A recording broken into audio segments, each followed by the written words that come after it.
What's going on, everybody? This is Scott, also known as ChaChingKing, and if you are thinking about opening an eBay business, it's super exciting. It's also a little bit scary because there's a lot of things to consider. What I want to do in this video is I'm going to put together a very practical, easy to follow to-do list while you're ramping this thing up and getting started. So let's go ahead, dive right in, and build this thing together. The first thing we're going to talk about is just getting ready. And what does it mean to get ready? Step one on the to-do list is we're going to work around our house and figure out a couple of things. The first thing I want you to do is decide on a space where you're going to run this business. It doesn't have to be a big space, but it does need some space. You're going to need a place that you know, this is where I'm going to work. This is where I'm going to list the items. This is where I'm going to photograph my items. This is where I'm going to store my items. If you don't put this on your to-do list and make some decisions before you get started, eBay can and will take over your whole house. So step one, let's define a space for this job we're doing. The second thing I want you to do is to take stock of what you already have. And I'm not talking about inventory. We're going to talk about inventory in just a minute. Do you already have a camera? Do you have some lights that you can set up? Do you have some storage tubs? I just want you to take stock of what you already have. Knowing what you've already got will keep you from buying things that you don't have to buy. Remember, when we build this business, we don't want any money going out until we've got some money coming in. The third thing I want you to do in the whole getting ready phase is there are 3 terms that you need to know before you get started. First, comps. You need to know what comps are. You need to know what the average sale price is, and you need to know what the sell-through rate is. Comps are pretty simple. That just stands for comparables. Typically, when I say that, I mean sold comparables. I want you to be able to get on eBay, do a search for an item, go to the sold portion of that, sort by sold, and I want you to look at the comps. Here are items similar to mine and what they sold for. The second part of that, the average sale price, now that we're in the comps, I want to go through there and I want to say how much do these items sell for? I mean, are we talking $10 items or $1,000 items? I want to go through there and figure out about what are these worth.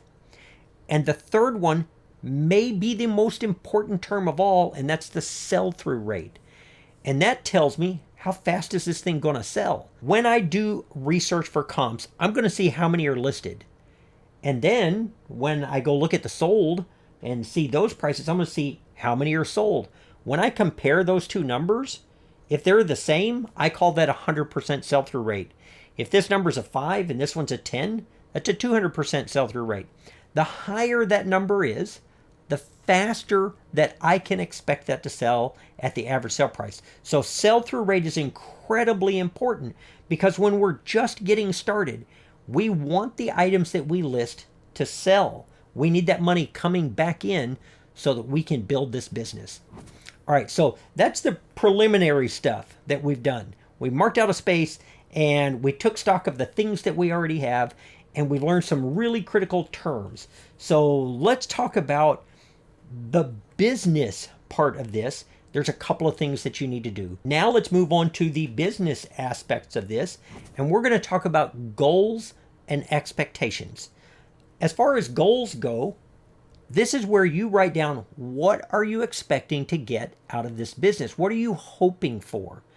By knowing what you're trying to get out of it, then you can assess whether or not you're making the progress that you need to make to wind up where you want to be. It's so important to just write it down. Are you trying to do like Melody and I and supplement a retirement income?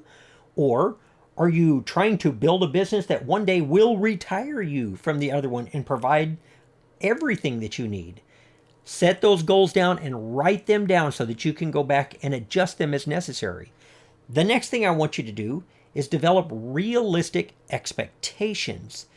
And there's a couple of those that we're going to talk about. The first one, expectations from what you're going to get out of the business. You can't necessarily do that on YouTube or Instagram. Like most social media people, I post the wins. I try to tell people, hey, watch out for this. This is a bolo. Look at the money I made on this. What doesn't always translate well in a video is how much work it took to find that big find.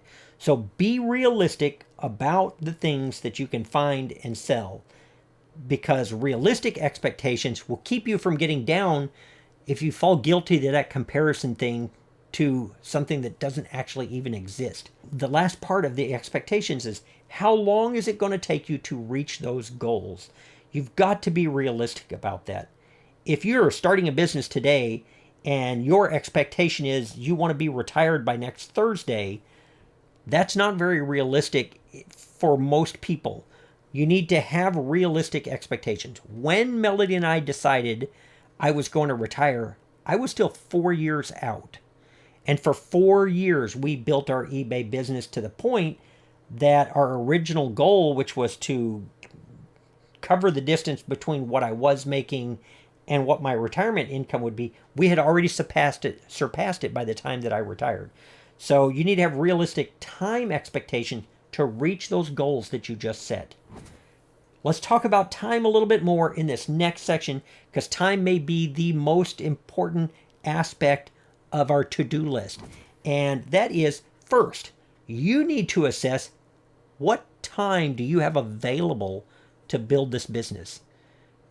Are you already retired and you need something to fill up all your time and you've got 30, 40 hours a week that you can invest? Or are you already working full time and you've got kids and the kids don't go to bed till 9 o'clock? Our kid never went to bed at 9. But you know your time and you can look at it and think, I'm going to be lucky to list 1 or 2 items a day. Be realistic about the time that you have available. And then the second part of time management is to take the time that you have available and schedule it. I am going to list 1 item a day for this amount of time, because I can tell you right now, if you can't manage small pieces of time while you're building this, you're going to have a very difficult time managing your time when you're trying to spend 40 or 50 hours a week doing this. So schedule and time management so that you're doing what you said you're going to be able to do. Really, really important. Really important. The next part is actually launch. And let me tell you what I mean about that. This is where I want you to practice doing the things that you said that you're going to do. I'm going to photograph in this area. Take some photographs. See how they work. Ship something to your sister-in-law and make sure that you've got everything that you need to ship there. Put some things up and see how that process goes. It'll make videos like this make much more sense. Mistakes at this point are perfectly okay. All of us fell off the bike once or twice when we were learning to ride. But you get back on and you keep going until you can ride a bike. eBay isn't going to be any different, but I want you to practice those pieces of the business that are going to be important moving forward. Can you use the photos that you've got and get them into your listing? Are you only using the phone, or are you doing it on the computer? All of these little things, when you practice it, will make all of the videos on YouTube so much more helpful to you. The only practical to-do that I have on my list that I'm going to strongly recommend when you're moving forward is to have a separate bank account for your business. If you're going to treat this like a business, it's going to be way easier when tax time rolls around if you've kept as much of this separate from your personal account as possible. And it doesn't cost much to open one. If you already have a bank that you're comfortable with, talk to them and set one up and do it right from the beginning.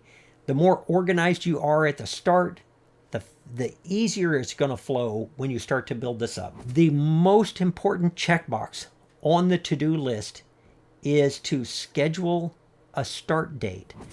When you're doing this, it is so easy to get caught in this analysis paralysis where you watch the videos and you think about it, but then everything changes in this and this and this, and you never actually begin.